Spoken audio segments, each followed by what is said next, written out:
الحمد للہ رب العالمین.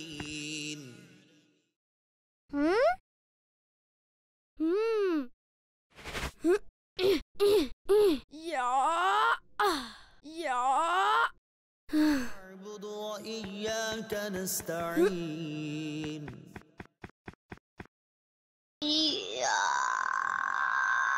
ارے بیٹا یہ تم کیا کر رہے ہو؟ ہم نماز پڑھ رہے ہیں، جاؤ سائڈ میں جاؤ. تم میاں آپ کی نماز ٹوٹ گئی ہے، نماز کے دوران نہیں بولتے.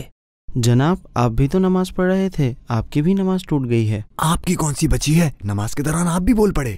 یہی حال ہمارا ہے کہ ہم دوسروں کے عیب نکالنے میں اتنے مصروف ہو جاتے ہیں کہ اس دوران خود ہم میں اتنے بڑے بڑے عیب پیدا ہو چکے ہوتے ہیں کہ ہمیں اس کا اندازہ بھی نہیں ہوتا. اللہ پاک ہمیں اپنے عیبوں پر نظر اور دوسروں کی پردہ پوشی کرنے کی توفیق نصیب فرمائے. آمین.